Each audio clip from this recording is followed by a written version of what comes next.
even know the difference between a fact and a narrative? See, too many people who have bias against Muslims and Islam don't understand the difference between a plain fact and a narrative. A fact is true information that is apolitical, unbiased. A narrative, on the other hand, can contain facts, but is not apolitical, and many times it is not unbiased. A narrative can take a fact and frame it in a very biased way. For example, someone made a comment on my video. They believe in slavery. They meaning Muslims. So he thinks Muslims believe in slavery. First of all, slavery is not an article of faith in Islam. Slavery is not something you believe in or disbelieve in. It's not like believing in God or angels. And two, it's a narrative that contains a fact, yet still a very biased narrative. Let me explain and break it down. Fact.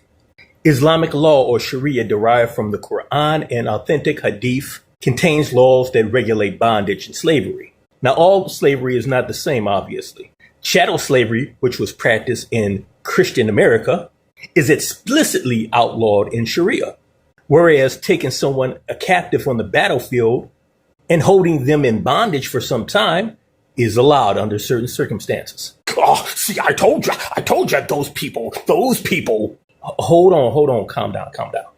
You do know similar laws exist in the Bible.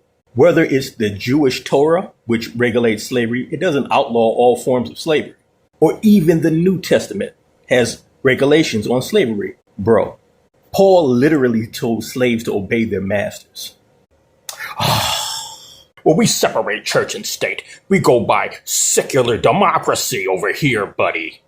Well, buddy, all these secular democracies also have laws that regulate slavery. None of them outlaw slavery in every single form.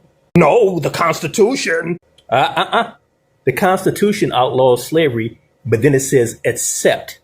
And it gives you reasons why slavery can be allowed. Like for someone who commits crime, for someone captured on the battlefield, for someone in debt.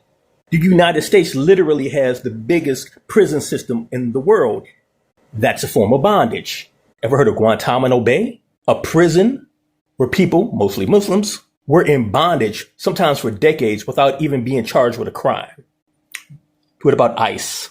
When someone gets arrested, they're literally being placed into bondage. Yet you've never heard anyone say, well, Jews and Christians believe in slavery, or that English or Americans believe in slavery. It's all about the narrative.